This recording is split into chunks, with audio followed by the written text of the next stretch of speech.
everybody. Welcome to Political Repression, Then and Now, a teach-in. And it's co-hosted by Historians for Peace and Democracy and Convergence magazine. And it's co-sponsored by the Coalition for Action in Higher Education, Scholars for a New Deal in Higher Education, Brooklyn for Peace, the Zinn Education Project, and Manhattan Peace Action. And I'd especially like to also thank Stone Peterson, who is an organizer with Historians for Peace and Democracy. My name is Margaret Power, as you can see, and I am co-chair of Historians for Peace and Democracy. I will moderate the program this afternoon. David Cole is the Honorable J. Mitchell Professor in Law and Public Policy at Georgetown and former National Legal Director of the ACLU including during the Trump regime. First term. He has published in both law journals and the popular press and authored or edited 10 books, 3 of which have won awards. Robin D.G. Kelly is a Gary B. Nash Professor of History at UCLA and a board member of the UCA Faculty Association. He is the author of 12 books. Ellen Schrecker is the preeminent historian of McCarthyism in the United States, higher education and academic freedom. She's a retired professor of history at Yeshiva University. She serves on the Historians for Peace and Democracy Steering Committee and is on the AAUP's Committee A on academic freedom. Which parts of the current wave of repressive measures do you think are the most dangerous? And Robin, you're leading off. Right. So, okay, it's a very hard question because parts make up a whole, So we're witnessing mass deportation, expanding police state, attack on organized labor, attack on education at all levels, attack on medical care, attack on the planet, on science, although they do back pseudoscience, namely eugenics, demolishing civil rights laws and institutions and agencies designed to address discrimination. And in fact, the elimination of DEIA not only criminalizes anti-racism and legalizes racism, but it is a Trojan horse for dismantling what's left of the regulatory state, an effort to restore and expand some form of apartheid, a direct assault on Black, Brown, Indigenous, queer, trans, non-binary, and disabled people. And so that's what we're up against. I just want to kind of zero in on one thing, and this has to do with the arrest of Mahmoud Khalil by ICE. People know the story already. He was apparently he had his green card revoked. He may be in Louisiana. No one's really clear yet. But the fact that ICE agents could come on campus and arrest a student at will without a warrant prepares the way for extending its mass deportation plans aimed at anyone who's undocumented. And that's one huge thing. The administration's decision to withhold $400 million from Colombia because of its alleged anti-Semitism from an administration that's the most anti-Semitic, which is true, administration probably at least in the last 70, 80 years, right? These actions, all of them, portend a general attack, right, on all protests, on all academic freedom, on all funding streams, and on all migrants. So they're not going to give that money back to Colombia no matter what they do. They could bend over backwards, they'll never get it because it's not about that. So we have to address the elephant in the room, and that is that the Biden administration and the university administrators who are already moving in this direction, that's part of the problem. Don't forget, Mamadou Tal, the doctoral student at Cornell, threatened with deportation because the administration suspended him for protesting genocide in Gaza, or just the general repression of nonviolent anti-war protests in the name of stamping out anti-Semitism, but really aimed at suppressing any criticism of Israel. This set up the repression we're dealing with right now. And we saw this coming. The financialization of higher education and reduced state responsibility not only generated unprecedented student debt, but it means that faculty and administrators are accountable to who? to trustees and donors. And that 71 people that Ellen talks about are part of that machine, not to the pursuit of knowledge. They're not accountable to social change. They're not accountable to the students. And the last point I want to make, which is crucial, because it explains like why our universities have become police states. My university spent $12 million over the course of a week to beat up students and destroy their encampment. I mean, that's where we are. So we can't always look at this as somehow a crisis that came out of nowhere because Trump won an election, right? So it goes back to my point about appeasement. You know, we're battling our own administrations that claim to be liberal, right? So I think this is the danger we're facing. Hi, I'm Van Goss. I'm the co-chair of Historians for Peace and Democracy. I've been getting a lot out of hearing these fantastic speakers, and we have some really good questions. The first one is, and I think any of you may jump in on this, what are the main causes of Trump's rise and re-election? Ooh.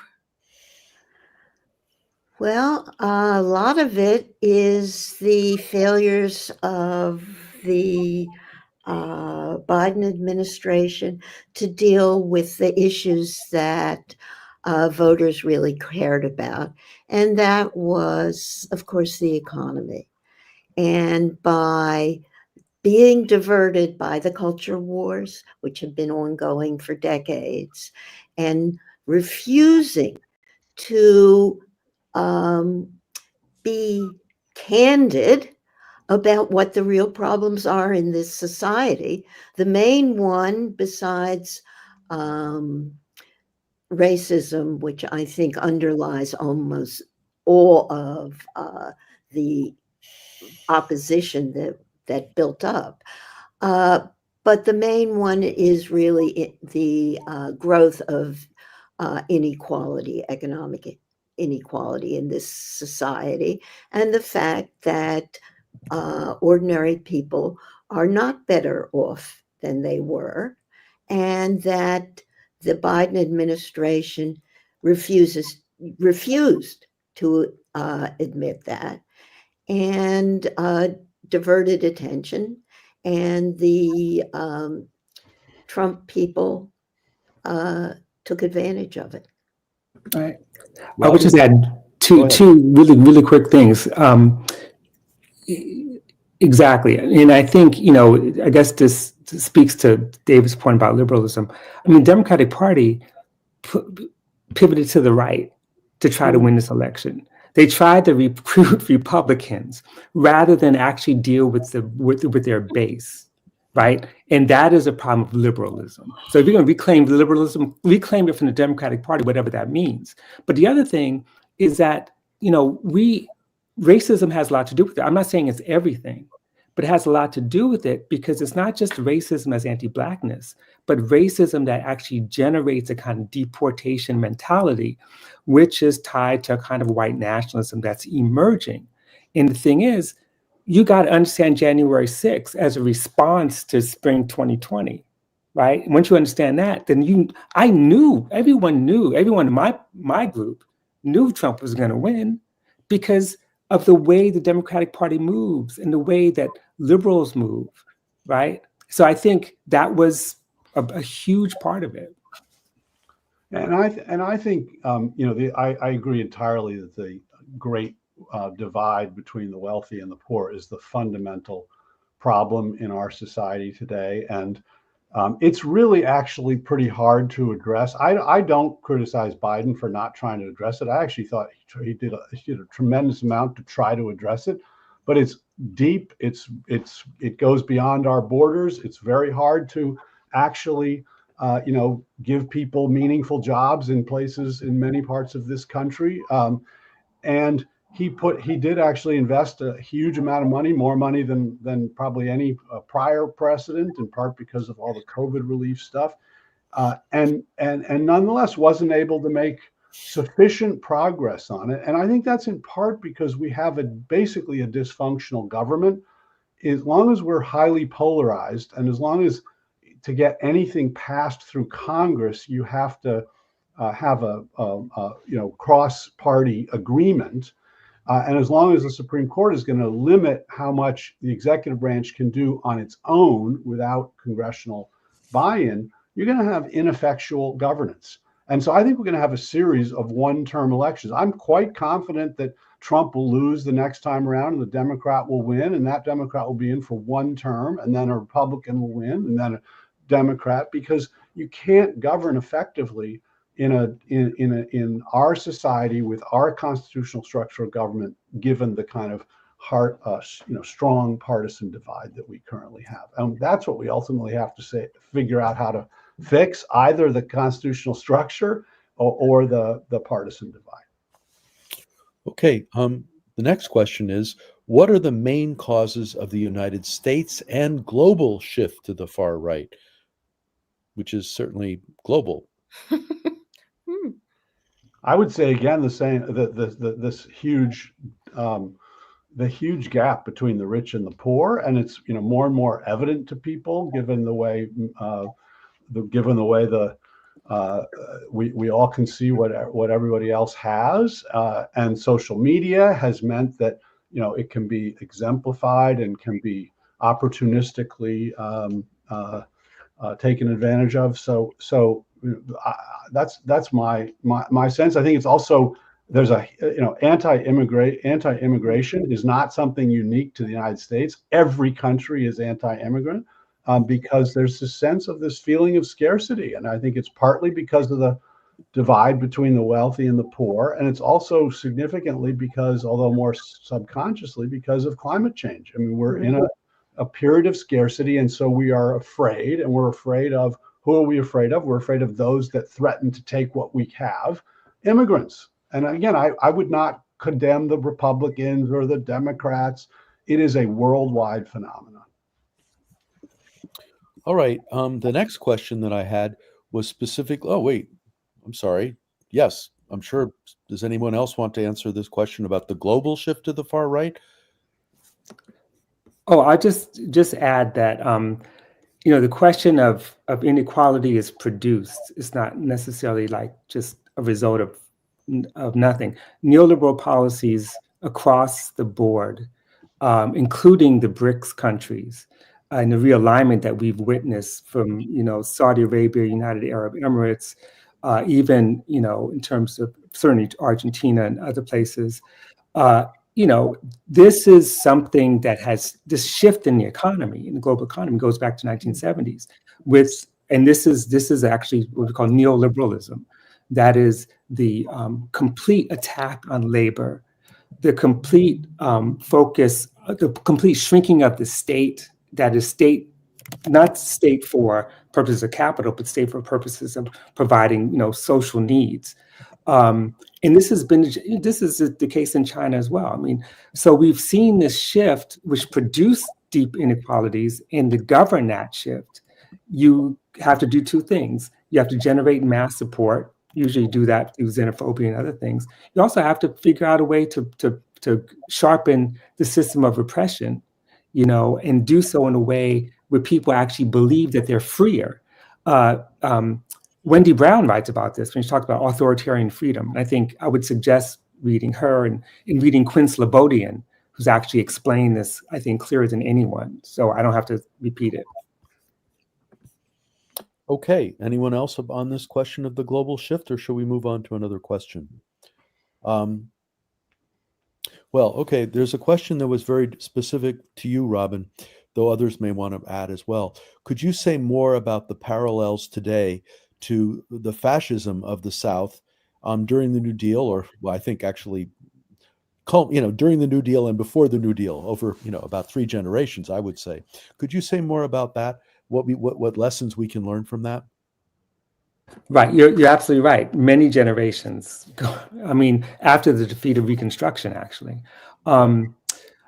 Basically, I know time is really short. So the simple thing is that you're talking about a disfranchised population, disfranchised legally, and when I say legally, what I mean by that, they use all kinds of methods to deny Black people the franchise, and yet, as Du Bois reminds us, after the Civil War and with the 13th, 14th, 15th Amendments, you actually get more representation in Congress from the South. There's no 3/5 compromise now.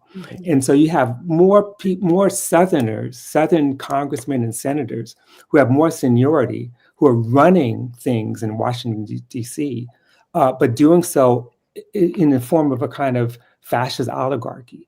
And then they also built up support. The black shirts, for example, in Atlanta, Georgia, fascists, the Klan. I mean, you get emergence of a kind of racism, but the challenge to that, of course, were organizations like the Communist Party and labor organizing that really did challenge, Southern ruling class power. But they had to do it in a way to get the franchise. They had to do it in a way that would challenge the oligarchy, which is why so many people were killed trying to get the right to vote, like just shot down and killed. Some people were lynched for challenging just basic political power. And that to me is an example of fascism. Okay. Well, here's a bit of a wild card question, but worth asking. Do any of you see there being another election, meaning in 26 and presumably 28 presidential election? Do you think there will be one? I mean, one that is, as fair as the last several. Okay, let's put it that way. Yes. Yes. Yeah, I don't see any basis. I mean, I think people, I remember when after 9/11, and then there was the anthrax scare in DC, and people were worried about getting powdered substances in their mail. And my good friend Mari Matsuda said to me, in a crisis like this, there are two kinds of responses: panic or denial. And both of them are kind of irrational. But this one, and that's true, and and who knows which is right. But this one, the notion that there's not going to be an election, that's panic. The notion that the president is going to defy a Supreme Court order, I think that's also panic. I think we don't actually benefit from panicking. I think we benefit from focusing on the problems that actually face us at the moment and how we can effectively push back, fight back, and defend. And so support the organizations that are defending the rights that you believe in. There, something like 80 lawsuits have been filed. About 45 judgments have been issued against the Trump administration thus far. They have enjoined the DEI order. They've enjoined cutting off of lots of funding. They've enjoined the birthright citizenship. They've enjoined several of the anti-trans things. So let's focus on the fact that we can fight back, that there are real threats right here that we should be fighting back and organizing to do, and not sort of think, oh my God, what if there's no election? What if the courts go away? What if Amy Coney Barrett doesn't rule for us? Amy Coney Barrett is not going to save us. We're going to save us. We're only going to save us if we stand up, fight, speak out, and the like. So, I think it's great that we're having this teach-in, but I think the message is act. Don't, panic and get cynical and depressed and sit home. My favorite quote is a quote from a book on this issue, is a book by Cornel West and Roberto Unger. And in it, they say, hope is more the consequence of action than its cause. As the experience of the spectator favors fatalism, so the action of the agent produces hope. And so don't be a spectator. Don't favor fatalism. Be an agent and produce hope. It's not that if you're hopeful, you act. It's the other way around. If you act, you produce hope. And I would suggest that action be a collective action, that I wrote a piece recently about it's not worth it to be a hero. Really, we don't need heroes. What we need are organized, ordinary people who are just saying no. So join an organization,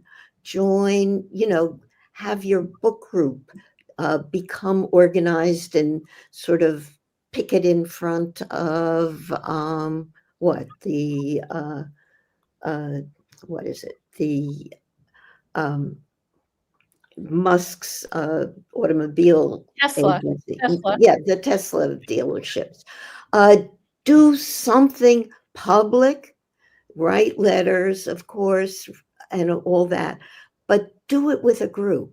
Join a group, become active in a group, and do it publicly. Don't just write a check. I mean, I wrote quite a lot of checks. We've all done that. But you've got to do more than that. You've got to put your body where your money is as well. And I would suggest two groups: People Power, which is a group, a grassroots group organized by the ACLU, and Indivisible, which is a grassroots. Both of them are basically networks of locally based activists who come together to defend civil rights and civil liberties. And there's one in your community. You can join. You can create a new one. But those are two ways to do that. Right. So if I could just weigh in on this question of, yes, to me, the question of whether or not there's election is not really a question. I think what I've been trying to say this whole teaching is that we have to take a longer view. We have a country formed as a settler colony that became a democracy basically after 1965, and then is actually declining. So we didn't even have a democracy before that. And I beg to differ. And by the way, I'm not cynical. I am not pessimistic. On the contrary, it means building power, but building power is not simply seeing the Trump administration as the emergency. In fact, let me read a quote, one of my favorite quotes from this guy named Walter Benjamin. And he says, "The tradition of the oppressed teaches us that the state of emergency in which we live is not the exception, but the rule.